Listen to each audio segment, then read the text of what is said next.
Good morning everyone, welcome to knowledge account. আমরা দেখবো 14 June 2026 এর ইম্পর্টেন্ট কারেন্ট অ্যাফেয়ার্স, তার সাথে সাথে related strategy.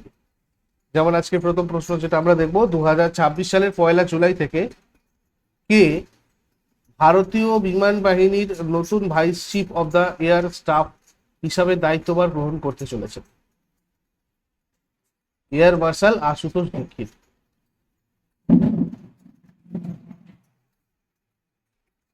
Air marshal Ashutosh দীক্ষিত ভারতীয় বিমান বাহিনীর পরবর্তী vice chief of the air staff হিসাবে নিযুক্ত হয়েছেন এবং 2026 সালের 1 জুলাই থেকে তার এই দায়িত্ব কার্যকর হবে। এরকম রিসেন্ট কিছু অ্যাপয়েন্টমেন্ট আছে, যেমন আন্দামান নিকোবর কমান্ডের 20তম commander in chief vice admiral Vineet McCarty নিযুক্ত হয়েছেন। ভারতীয় নৌবাহিনীর 48তম vice chief of the naval staff vice admiral Ajay Kochhar, central bureau of ইনভেস্টিগেশনের পরিচালক প্রবীণ জিতুর, ভারতীয় chief of defence staff lieutenant general NS Raja Subramani, ভারতীয় নৌবাহিনীর 26তম প্রধান ভাইস অ্যাডমিরাল কৃষ্ণ স্বামীনাথন, এনারাও রিসেন্টলি নিযুক্ত হয়েছেন। এরপর 2026 সালের অক্টোবরে ফ্র্যাঞ্চাইজি ভিত্তিক আর্চারি প্রিমিয়ার লিগ এর দ্বিতীয় সংস্করণটা ভারতের কোন শহরে অনুষ্ঠিত হবে? এটা হবে হায়দ্রাবাদ। 2026 সালের 8 থেকে 18 অক্টোবর পর্যন্ত তেলেঙ্গানার হায়দ্রাবাদে আর্চারি প্রিমিয়ার লিগের দ্বিতীয় সংস্করণ অনুষ্ঠিত হতে চলেছে। হায়দ্রাবাদের নেকলেস রোডের পিপলস প্লাজার এই টুর্নামেন্টটা অনুষ্ঠিত হবে। ফ্র্যাঞ্চাইজি ভিত্তিক লিগ ফরম্যাটের মাধ্যমে দেশ জুড়ে তীরন্দাজ বা আর্চারি খেলার প্রসার করাই এর মূল লক্ষ্য। এই আর্চারি প্রিমিয়ার লিগের প্রথম সংস্করণ বা ডেবিউ গত বছরের দিল্লিতে হয়েছিল। আর এই লিগে মোট 6টা ফ্র্যাঞ্চাইজি দল প্রতিদ্বন্দ্বিতা করবে, যেগুলো হচ্ছে মাইটি মারাঠাস, রাজপুতানা রয়্যালস, পৃথ্বীরাজ যোধাস, কাকতীয় নাইটসের, অ্যাকচুয়ালি কাকাতিয়া নাইটস হবে এটা, ঠিক আছে, চেরো আর্চার্স, চোল চিপস, এগুলো। যারা নতুন হচ্ছে তাদেরকে জানিয়ে রাখি, পশ্চিমবঙ্গ পঞ্চায়েত পরীক্ষা প্রস্তুতির জন্য আমাদের যে batch with mock test batch, এখানে তোমাদের বিশেষ একটা অফার রানিং রয়েছে। PP10 কুপন কোড ইউজ করে তোমরা এই প্রাইজের উপরেও 10% ডিসকাউন্ট এটাতে পাবে, যেখানে তোমাদের 7জন এডুকেটর একসাথে পশ্চিমবঙ্গ পঞ্চায়েত পরীক্ষার প্রস্তুতি করাবেন, বিভিন্ন সাবজেক্টগুলো তৈরি করাবেন। এছাড়া উইথ মক টেস্ট এখানে WBPSC মিসলেনিয়াস ব্যাচও রয়েছে। এই দুটো ব্যাচই তোমাদের ফুল দামে ক্লাস চলছে। এছাড়াও বিভিন্ন exam specific, subject specific batches রয়েছে, তোমরা চাইলে এগুলোতেও যুক্ত হতে পারো। ফার্দার ইনফরমেশন বা কনসালটেশনের জন্য উপরে দেওয়া নাম্বারে হোয়াটসঅ্যাপ অথবা কল করে আমাদের সাথে সরাসরি তোমরা যুক্ত হতে পারো, কথা বলতে পারো। 2026 সালে মার্কিন যুক্তরাষ্ট্রের command and general staff college থেকে কোন ভারতীয় সেনা কর্মকর্তা সম্মানজনক ব্যারিয়ার ব্রুকার অ্যাওয়ার্ড এবং জেনারেল ডগলাস ম্যাকআর্থার পুরস্কার লাভ করেছেন? মেজর প্রভাত মিশ্র। ভারতীয় সেনাবাহিনীর মেজর প্রভাত মিশ্র আমেরিকার বিখ্যাত US army command and general staff college এ 10 মাসের একটা লিডারশিপ প্রোগ্রামে অংশ নিয়ে 2 মর্যাদাপূর্ণ পুরস্কার জয় করেছেন।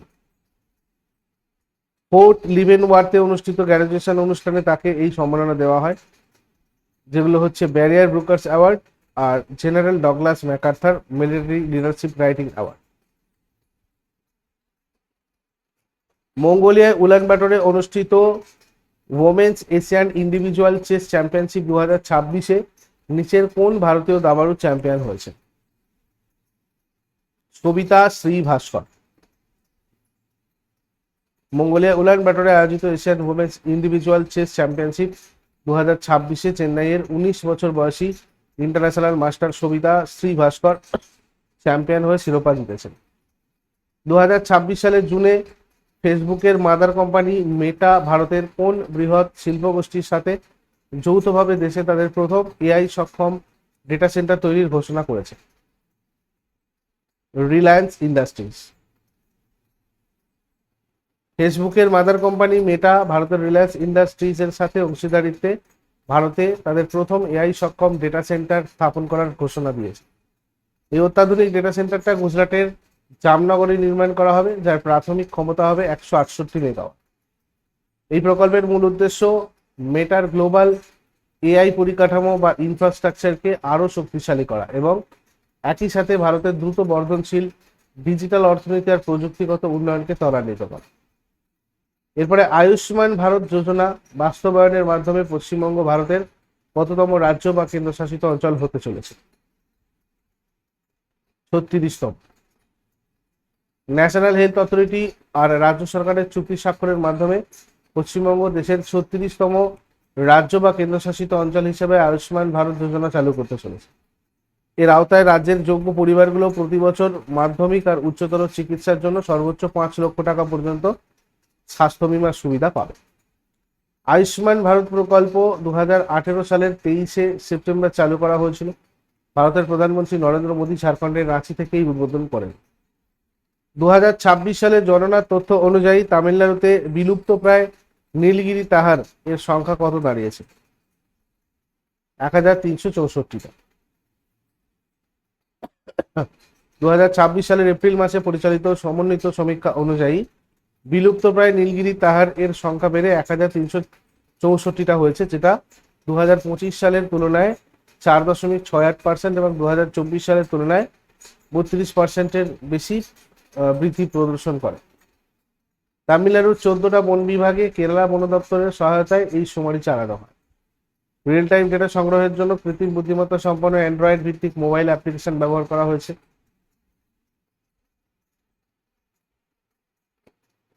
2026 সালের জুনে ক্যাবিনেটের নিয়োগ কমিটি কাকে প্রধানমন্ত্রী নরেন্দ্র মোদী উপদেষ্টা হিসাবে আরো 1 বছরের মেয়াদ বৃদ্ধির অনুমোদন দিয়েছে? তরুণ কাপুর।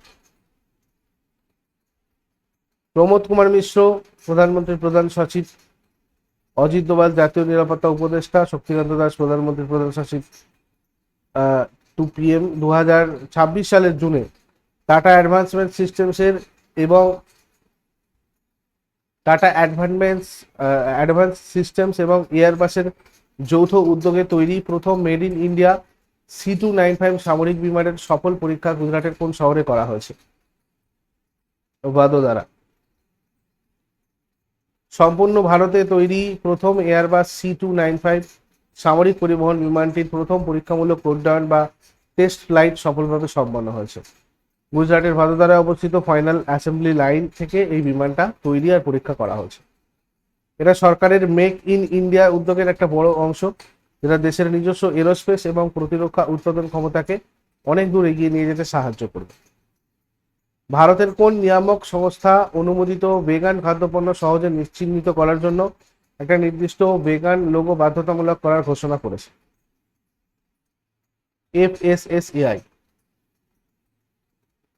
ভারতের খাদ্য নিয়ামক সংস্থা FSSAI বাজারে থাকা নিরামিষ বা ভেগান খাদ্যপণ্য সহজে চেনার সুবিধার্থে একটা নির্দিষ্ট এবং মানসম্মত ভেগান লোগো চালু করেছে।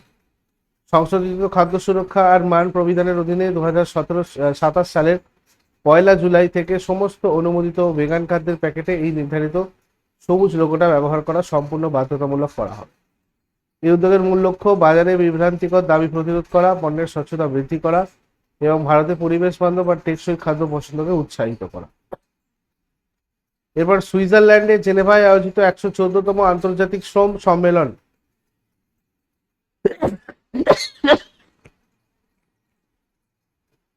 সরি 114তম আন্তর্জাতিক শ্রম সম্মেলনে ভারতীয় প্রতিনিধি দলের নেতৃত্ব কে দিয়েছেন? শোভা কারান্দালাজে।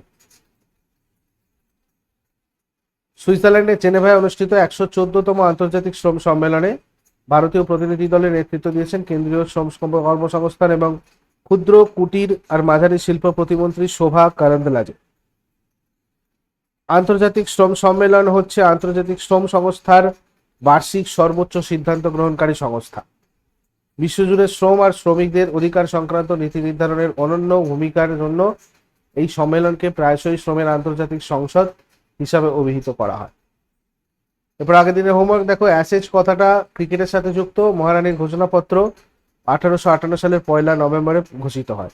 আর আজকে তোমাদের জন্য প্রশ্ন থাকবে, কোন রাজ্যের সাথে যক্ষগণ নৃত্যনাট্য প্রধানত সম্পর্কিত? আর কমনওয়েলথ গেমসে স্বর্ণপদক জেতা প্রথম ভারতীয় মহিলা কুস্তিগিরকে? শেষকালে কমেন্টে জানাও, চট করে আগের দিনের গুলো কুইক রিভাইজ করে নেবো। যারা যারা লাইভে রয়েছে অ্যান্সার করার চেষ্টা করো।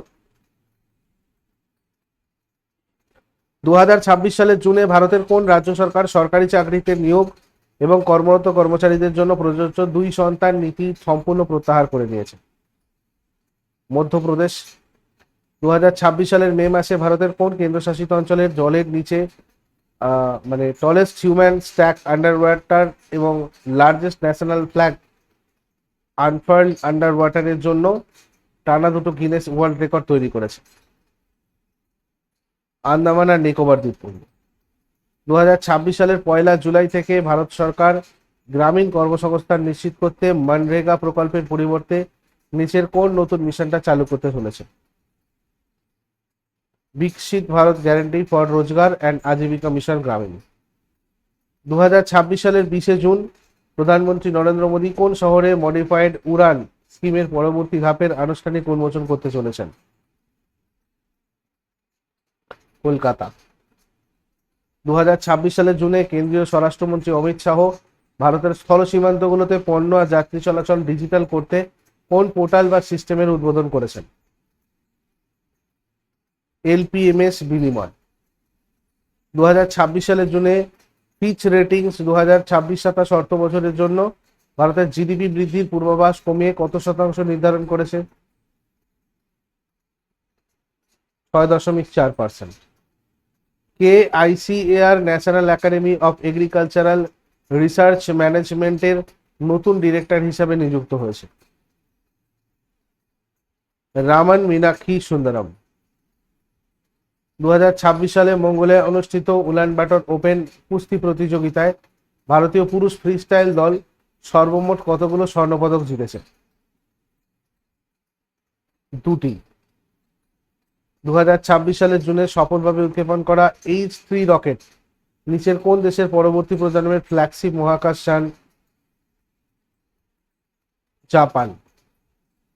2026 সালের জুনে বিদেশ মন্ত্রক কর্তৃক কাকে তুরস্কে ভারতের পরবর্তী রাষ্ট্রদূত হিসাবে নিযুক্ত করা হয়েছে? রুদ্র গৌরব শ্রেষ্ঠ। 2026 সালের জুনে মার্কিন রাষ্ট্রপতি ডোনাল্ড ট্রাম্প কাকে দেশের পরবর্তী ডিরেক্টর অব ন্যাশনাল ইন্টেলিজেন্স হিসাবে মনোনীত করেছেন? J Clayton. 2026 সালে ভারতের ইন্দোরে অনুষ্ঠিত ব্রিক্স কৃষি সম্মেলনে বৈশ্বিক কৃষি চ্যালেঞ্জ মোকাবিলায় সর্বমোট কতগুলো দেশের প্রতিনিধিরা অংশগ্রহণ করছেন? 21টা দেশ। এগুলো ছিল আগের দিনের রিভিশন। ইউজফুল বলে মনে হলে অবশ্যই সবাই লাইক করো, বন্ধুদের সাথে শেয়ার করো, কমেন্ট করে তোমার ফিডব্যাক জানাও। আর প্রতিদিন সকাল 6টার সময় ডেলি কারেন্ট অ্যাফেয়ার্সের আপডেটের জন্য নলেজ অ্যাকাউন্টকে সাবস্ক্রাইব করে বেল আইকন প্রেস করে অলে ক্লিক করে রাখো। Thank you so much, take care, have a great day.